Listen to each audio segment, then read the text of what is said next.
Welcome to the Leo. కూటమి ప్రభుత్వం అయితే ఒక సంచలన నిర్ణయం తీసుకుంది. సచివాలయ సంఘం మాజీ అధ్యక్షుడు వెంకట్రామిరెడ్డిని ఉద్యోగం నుంచి డిస్మిస్ చేస్తూ జీవో అయితే జారీ చేసింది. సస్పెండ్ చేయటం కాదు, సస్పెండ్ చేస్తే మళ్ళీ కొంతకాలానికి ఉద్యోగంలో చేరతారు, అదంతా మామూలే.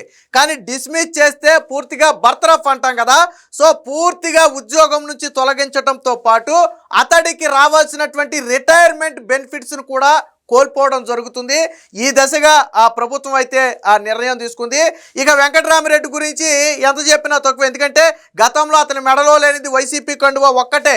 వైసీపీ కండువా వేసుకోలేదు, కానీ జగన్మోహన్ రెడ్డికి ఒక కార్యకర్తలాగాను వైసీపీ పార్టీ నాయకుడిగాను వ్యవహరించి గత ఎన్నికల సమయంలో 2024 ఎన్నికల సమయంలో వైసీపీని గెలిపించేందుకు ఆ ఉద్యోగుల తరపున ప్రచారం కూడా చేశాడు. వాస్తవానికి ఇప్పుడు వెంకట్రామిరెడ్డి మీద ముసల కన్నీరు వైసీపీ పార్టీ గారుస్తుంది, కానీ అసలు సస్పెండ్ చేసిందే వైసీపీ హయాంలో. గతంలో ఎన్నికల కోడ్ అమల్లో ఉన్నప్పుడు ఉద్యోగులతో కలిసి ఎన్నికల ప్రచారం చేశాడు అని ఆరోపణలు వచ్చిన నేపథ్యంలో అప్పటి కడప కలెక్టర్ సిఫారసు మేరకు నాటి వైసీపీ ప్రభుత్వమే సస్పెండ్ చేసింది. అప్పుడు ఎన్నికల కోడ్ అమల్లో ఉంది. ఆ తరువాత పూర్తి స్థాయిలో విచారణ చేసిన తర్వాత ఆ రోజు ఎన్నికల ప్రచారంలో పాల్గొన్న మాట వాస్తవమే. ముఖ్యంగా ఆర్టీసీ కార్మికులను ప్రభుత్వానికి అనుకూలంగా మార్చి, అప్పటి ప్రభుత్వానికి అనుకూలంగా మార్చి ఓట్లు వేయమని చెప్పి కరపత్రాలు పంచినట్లుగా ఆ విచారణలో తేరటంతో ఎన్నిక అంటే కోడ్ ప్రకారం, అంటే ఉద్యోగ సంఘాలకు సంబంధించినటువంటి కొన్ని నియమ నిబంధనల ప్రకారం వెంకట్రామిరెడ్డి మీద ఆ డిస్మిస్ వేట్ అయితే వేసింది. దీనికి గాను ముందుగానే ఏపీపీఎస్సీ నుంచి అనుమతి కూడా తీసుకుంటే ఏపీపీఎస్సీ కూడా ఆధారాలన్నీ పరిశీలించిన తర్వాత ఆ ఉద్యోగి మీద డిస్మిస్ వేయటానికి ఎటువంటి అభ్యంతరం లేదని చెప్పి గ్రీన్ సిగ్నల్ ఇవ్వడంతో నిన్న ప్రభుత్వం అయితే ఆ జీవో జారీ చేసింది. దీని మీద వైసీపీ పార్టీ ముసల కన్నీరు గార్చింది. అసలు మొదలు సస్పెండ్ చేసిందే జగన్మోహన్ రెడ్డి హయాంలో. అయితే వెంకట్రామిరెడ్డి ఉద్యోగ సంఘ నాయకుడు కాదు, ఫంక్తో వైసీపీ కార్యకర్త. ఎందుకు వైసీపీ కార్యకర్త ఉన్నామంటే వెంకట్రామిరెడ్డి భార్య పేరు శ్వేత. ఉమ్మడి ఆంధ్రప్రదేశ్ ఉన్నప్పుడు ముషీరాబాద్ ప్రాంతంలో గతంలో అప్పుడు జడ్పీటీసీ ఎంపీటీసీ ఎన్నికల సమయంలో పోటీ చేయటమే కాకుండా వైసీపీ కార్యక్రమాలలో తరచుగా పాల్గొంది. రెండోది ఏంటంటే గతంలో కూటమి ప్రభుత్వం ఉన్నప్పుడు 2019 సమయంలో కరెక్ట్గా ఎన్నికలకు ముందు సాక్షికి ఒక ఇంటర్వ్యూ ఇచ్చి ఇది పూర్తిగా ప్రభుత్వ వ్యతిరేక ప్రభుత్వం, ఉద్యోగి వ్యతిరేక ప్రభుత్వం అని చెప్పి చంద్రబాబు ప్రభుత్వం మీద అప్పట్లో బురద జల్లాడు. కట్ చేస్తే జగన్ వచ్చిన తర్వాత ఉద్యోగులకు రావాల్సినటువంటి ఎటువంటి బెనిఫిట్స్ రాకపోతే ఆర్థిక పరిస్థితుల దృష్ట్యా మేము అన్నీ అర్థం చేసుకుంటామని చెప్పి జగన్మోహన్ రెడ్డికి వంతపాడాడు. మరి ఇలాంటి వ్యక్తిని ఎలా చెప్పుకుంటారు ఉద్యోగ సంఘ నాయకుడని? ఉద్యోగ సంఘ నాయకుడు అంటే పార్టీలతో సంబంధం లేకుండా ఉద్యోగుల హక్కుల కోసం పోరాడాలి. కూటమి ప్రభుత్వం ఉందా, జగన్ ప్రభుత్వం ఉందా అనేది ఇక్కడ ప్రశ్న కాదు. ఎవరున్నా సరే, ఎవరు మేలు చేస్తే వాళ్ళకి అనుకూలంగా ఉండాలి. ఎవరైనా ఉద్యోగులకు కీడు చేస్తే ఖచ్చితంగా ప్రశ్నించాలి. కానీ ఇక్కడ రివర్స్లో చంద్రబాబు గారు ఉద్యోగులకు మేలు చేస్తే ఆయన మీద విమర్శలు చేసి, జగన్మోహన్ రెడ్డి ఉద్యోగులకు కీడు చేస్తే ఆయన్ని పొగిడేటువంటి పరిస్థితి. మరి ఎలాంటి వ్యక్తిని ఉద్యోగ సంఘ నాయకుడిగా ఎలా చెప్పుకుంటారు? సో దీనికి సంబంధించినటువంటి వార్త వచ్చింది. అలాగే వెంకట్రామిరెడ్డి ఉద్యోగ సంఘ నాయకుడు కాదు, వైసీపీ కార్యకర్త అనడానికి నా దగ్గర కొన్ని ఆధారాలు ఉన్నాయి, అవి కూడా నేను ఒకసారి చూపిస్తాను. వెంకట్రామిరెడ్డిపై వేటు, నాడు వైసీపీ కోసం ఎన్నికల ప్రచారం. ప్రజా రవాణా మిత్రులారా, ప్రభుత్వ రుణం తీర్చుకోండి అంటూ డిపోల్లో కరపత్రాలు, ఆర్టీసీ డిపోల్లో కరపత్రాలు పంచారు. అప్పటి ప్రభుత్వం అంటే వైసీపీ ప్రభుత్వ రుణం తీసుకోండి, మీకు ఆ ప్రభుత్వం చాలా చేసిందని చెప్పి కరపత్రాలు పంచాడు. రుజువైన ఎన్నికల కోడ్ ఉల్లంఘన, వైసీపీ హయాంలోనే సస్పెన్షన్, పూర్తి స్థాయి విచారణ తర్వాత నేడు డిస్మిస్. ప్రభుత్వ నిర్ణయాన్ని సమర్థించిన ఏపీపీఎస్సీ డిస్మిస్ చేయటం వల్ల ఏంటంటే తన పూర్తిగా రిటైర్మెంట్ బెనిఫిట్స్ ఏవైతే ఉంటాయో వాటిని కూడా పూర్తిగా కోల్పోయి జీరో అయిపోయే పరిస్థితి. అంటే ఇప్పటి వరకు ఆయన ఉద్యోగం చేసి సంపాదించుకున్నది ఏదైతే ఉంటే అది ఉండాలి తప్ప ఇక నుంచి ప్రభుత్వం నుంచి అతనికి ఏ రూపంలో కూడా సింగిల్ రూపీ కూడా రాదు. డిస్మిస్ చేయటం వల్ల జరిగేటువంటి నష్టం అది. ఆంధ్రప్రదేశ్ సచివాలయ ఉద్యోగుల సంఘం మాజీ అధ్యక్షుడు కాకర్ల వెంకట్రామిరెడ్డిని ఉద్యోగం నుంచి శాశ్వతంగా తొలగిస్తూ ప్రభుత్వం నిర్ణయం తీసుకుంది. 2024 ఎన్నికల కోడ్ ఉల్లంఘిస్తూ తన విధుల పట్ల చిత్తశుద్ధి అంకిత భావం పాటించడంలో విఫలమైనందుకు గాను సిసిఏ రూల్స్ 1991 ప్రకారం వెంకట్రామిరెడ్డిపై డిస్మిస్ నోటిఫికేషన్ జారీ చేస్తూ ప్రభుత్వం అయితే జీవో ఇచ్చింది. 2024 ఎన్నికల సమయంలో వెంకట్రామిరెడ్డి వైసీపీకి అనుకూలంగా ఎన్నికల ప్రచారంలో పాల్గొన్నట్టు నిర్ధారణ అయిందని చెప్పి ఆ జీవోలో స్పష్టంగా అయితే చెప్పారు. దీనికి సంబంధించిన మరొక వార్తను చూద్దాం. ప్రభుత్వం స్పష్టంగా వెల్లడించింది. ఆ ఏడాది మార్చి 31వ తేదీన మైదుకూరు, ప్రొద్దుటూరు, బద్వేలు, కడప ఆర్టీసీ డిపోల్లో కార్మికులతో ఆయన సమావేశాలు నిర్వహించి రాజకీయ ప్రచారం చేసినట్లుగా జిల్లా ఎన్నికల అధికారి కలెక్టర్ నివేదికలు ఇచ్చారని తెలిపారు. ఈ అంశంపై జరిగిన పూర్తి స్థాయి విచారణలో వెంకట్రామిరెడ్డిపై వచ్చిన ఆరోపణలు నిజమేనని రుజువయ్యాయని ఆంధ్రప్రదేశ్ సివిల్ సర్వీసెస్ ప్రవర్తన నియమావళి 1964ను వెంకట్రామిరెడ్డి ఉల్లంఘించారని ప్రభుత్వం పరిగణించింది.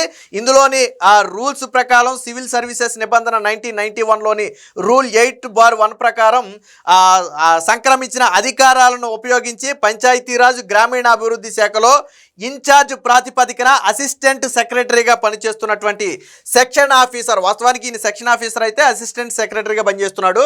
సో వెంకట్రామిరెడ్డి ఎన్నికల సంఘం సిఫార్సు మేరకు 2024లోనే వైసీపీ సస్పెండ్ చేసింది. తదుపరి ఈ ఉల్లంఘనపై పూర్తిస్థాయి విచారణ నివేదిక ఏపీఎస్సీ సూచనలను అనుసరించి అత్యంత కఠినమైన శిక్ష అయిన సర్వీసు నుంచి తొలగింపును విధిస్తూ సోమవారం ఉత్తర్వులు అయితే జారీ చేశారు. సో అప్పట్లో ప్రజా రవాణా మిత్రులారా మీరు ప్రభుత్వం రుణం తీర్చుకోండి అని చెప్పి జగన్మోహన్ రెడ్డికి ఏకపక్షంగా వ్యవహరిస్తూ ఒక వైసీపీ కార్యకర్తలాగా ప్రచారం చేశాడు. ఇది పూర్తిగా నిబంధనల ఉల్లంఘన. ఏ ప్రభుత్వ ఉద్యోగి కూడా ఏ పార్టీకి అనుకూలంగా ఎట్టి పరిస్థితుల్లో ప్రచారం చేయకూడదు. అది రూల్స్ చెబుతున్నటువంటి మాట. సో దాన్ని అతిక్రమించినందుకు గాను తీసేయడం అయితే జరిగింది. దీనికి సంబంధించి గతంలో వెంకట్రామిరెడ్డి ఏం మాట్లాడాడు ఒకసారి చూపిస్తా. దీని మీద నిన్న వైసీపీ ముసల కన్నీరు గార్చింది చూడండి. ఉద్యోగి సంఘ నాయకుడు కాకర్ల వెంకట్రామిరెడ్డిపై కూటమి ప్రభుత్వం కక్ష సాధింపు, ఉద్యోగుల సమస్యలు డిమాండ్ పరిష్కారం కోసం ప్రశ్నిస్తున్నాడనే అక్కసుతో సచివాలయంలో అసిస్టెంట్ సెక్రటరీ ఉద్యోగం నుంచి డిస్మిస్ చేయించిన చంద్రబాబు గతంలో సచివాలయ ఉద్యోగ సంఘం అధ్యక్షుడిగా పనిచేసి ఇప్పుడు ఏపీ గవర్నమెంట్ ఎంప్లాయీస్ ఫెడరేషన్ అధ్యక్షుడిగా ఉన్న వెంకట్రామిరెడ్డి ఇలా డిస్మిస్లతో ఉద్యోగుల గొంతు నొక్కలేవు చంద్రబాబు అని చెప్పి ఇచ్చాడు. ఏ రకంగా ఉద్యోగ సంఘ నాయకుడు అని చెప్పుకుంటున్నా నాకు అర్థం కాల. ఇక్కడ ఫస్ట్ థింగ్ ఏంటంటే అసలు సస్పెండ్ చేసిందే మీ హయాంలో. నిజంగా వెంకట్రామిరెడ్డి ఆ రోజు నిబంధనలు ఉల్లంఘించకపోతే వైసీపీ హయాంలో ఎందుకు సస్పెండ్ చేశారు? ఇప్పుడు డిస్మిస్ చేశారు, అది వేరే విషయం. అప్పుడు ఎందుకు సస్పెండ్ చేశారు? రెండోది నువ్వు ఉద్యోగ సంఘ నాయకుడు అంటున్నావు కదా, ఏమాత్రం ఉద్యోగ సంఘ నాయకుడు నేను చూపిస్తా చూడు ఒకసారి. ఇది 2014లో వచ్చినటువంటి పోస్ట్. ఇది వైఎస్ఆర్సీపీ నాయకులపై అక్రమ కేసులు, ముషీరాబాద్ నియోజకవర్గంలో పార్టీ పోస్టర్లు అంటిస్తున్నారని 5 మంది వైఎస్ఆర్సీపీ కార్యకర్తలతో పాటు ముషీరాబాద్ నియోజకవర్గంలో పోటీ చేయబోయే అభ్యర్థి శ్వేతా వెంకట్రామిరెడ్డి. ఎవరి శ్వేతా వెంకట్రామిరెడ్డి అంటే ఇప్పుడు మనం మాట్లాడుకున్నటువంటి కాకర్ల వెంకట్రామిరెడ్డి భార్యే ఈ శ్వేతా వెంకట్రామిరెడ్డి. సో ఈవిడి మీద కూడా కేసు పెట్టారని చెప్పి మిగతా అన్ని పార్టీలు బ్యానర్లు ఉన్నప్పటికీ కూడా పోలీసులు మా బ్యానర్లే తొలగించారని చెప్పి అప్పట్లో మాట్లాడింది. ఇది ఈవిడ స్వయంగా ఆ స్టేషన్లో కూర్చుంది. ఉమ్మడి ఆంధ్రప్రదేశ్ అప్పుడు నేను చెప్పేది ఇక్కడ చూడొచ్చు మీరు. ఇకపోతే దీనికి సంబంధించిన మరొక వార్త కూడా చూడండి. ముషీరాబాద్ నియోజకవర్గం అడిక్మెట్లో వైఎస్ విగ్రహానికి నిప్పు పెట్టినందుకు నిరసనగా విగ్రహాన్ని పాలతో అభిషేకం చేసి పూలమాల వేస్తున్నటువంటి శ్వేతా వెంకట్రామిరెడ్డి. ఇది కూడా ఆవిడే, ఇప్పుడు మనం మాట్లాడుకున్న వెంకట్రామిరెడ్డి భార్య. ఇదిగో ఇక్కడ చాలా స్పష్టంగా కనపడుతుంది చూడండి. ఎవరు ఈవిడ? వెంకట్రామిరెడ్డి భార్య. వైసీపీ పార్టీలో ఉమ్మడి ఆంధ్రప్రదేశ్ ఉన్న సమయంలో వైసీపీ పార్టీలో క్రియాశీలకంగా వ్యవహరించినటువంటి వ్యక్తి. జగన్మోహన్ రెడ్డికి ఎందుకు తొత్తుగా మారాడు, వైసీపీ పార్టీకి ఎందుకు తొత్తుగా మారాడు అంటే ఇందుకే తొత్తుగా మారాడు. స్వయంగా నీ భార్యే ఎన్నికల్లో పాల్గొంది. దానికి ఉదాహరణ ఇదిగో ఈ ఫోటో కనపడేది ఆవిడే. మెడలో వైసీపీ జెండాలు చూడండి ఒకసారి. స్వయంగా ఎన్నికల్లో ఆ రోజుల్లో ఆవిడే స్వయంగా పార్టీలో పాల్గొంది.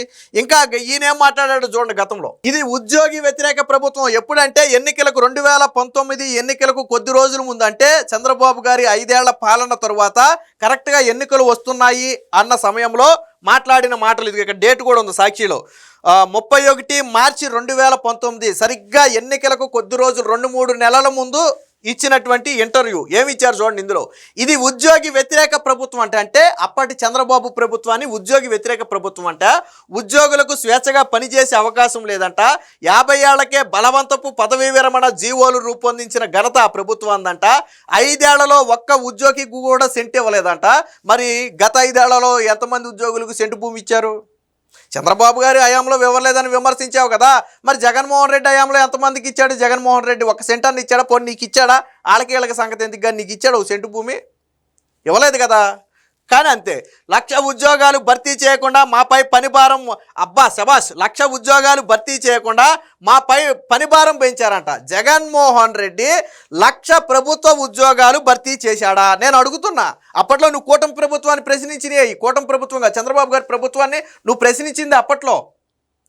మరి జగన్మోహన్ రెడ్డి 1,00,000 ఉద్యోగాలు భర్తీ చేశాడా? నువ్వు చెప్పిన 1,00,000 ఇది. మరి 1,00,000 ఖాళీలు ఎక్కడున్నాయని నువ్వు చెప్పావో నాకైతే తెలియదు.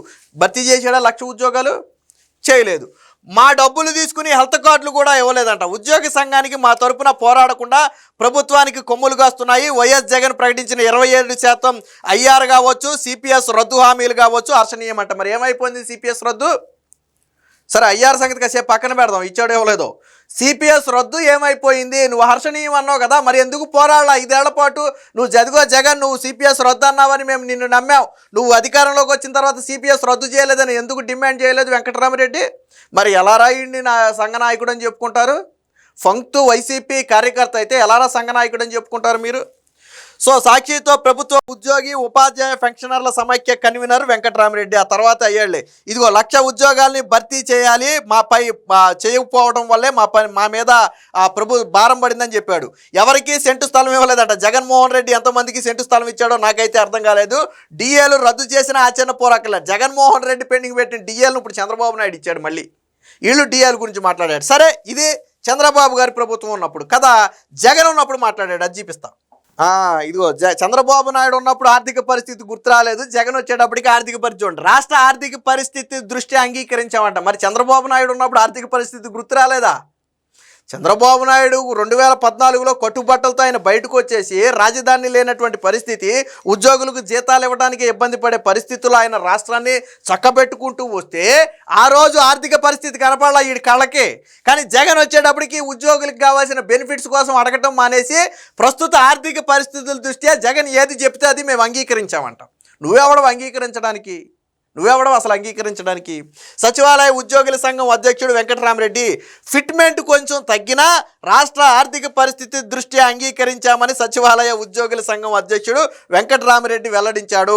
ఒమిక్రాన్ వస్తున్నందున రాష్ట్ర ఆర్థిక పరిస్థితి ముందు ఎలా ఉంటుందో తెలియడం లేదు. ప్రభుత్వం ప్రకటించిన 23% ఫిట్మెంట్కు అంగీకరిస్తున్నాం. ఒక్క ఫిట్మెంట్ తప్ప మిగిలిన అంశాలు మేము ఊహించిన దానికంటే మిన్నగా వచ్చాయంట. అంటే వీడు అనుకున్న దానికంటే ఎక్కువే ఇచ్చాడంట. గట్టిగా ఫిట్మెంట్ విషయంలో నిలదీయలేకపోయాడు.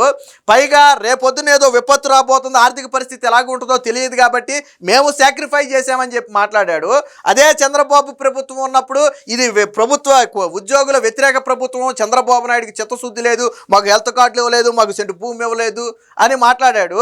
జగన్మోహన్ రెడ్డి హయాంలో 1వ తారీఖుని జీతాలు ఇవ్వకపోతే కనీసం నోరెత్తలేని వాడు ఎలారా ఉద్యోగ సంఘ నాయకుడు అని చెప్తారు? ఫంక్తు వైసీపీ కార్యకర్త మెడలో కండువా వేసుకుని తిరిగాడు. ఆ కండువా ఒకటే లేదు, ఇండైరెక్ట్గా వేసుకుని తిరిగాడు. ఆల్రెడీ వీళ్ళ భార్య వైసీపీ పార్టీనే. అది వీళ్ళ చరిత్ర.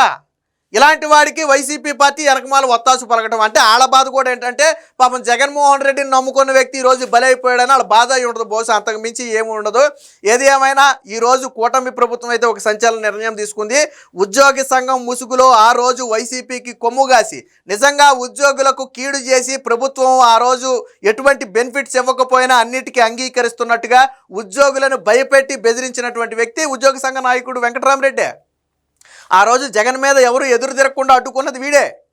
మరి అలాంటి వ్యక్తిని డిస్మిస్ చేయడంలో తప్పేముంది? ఏది ఏమైనా ఈరోజు కూటమి ప్రభుత్వం తీసుకున్న నిర్ణయం పట్ల ఆ ఉద్యోగులే హర్షం వ్యక్తం చేస్తున్నారు. Please subscribe to Leo news for more videos.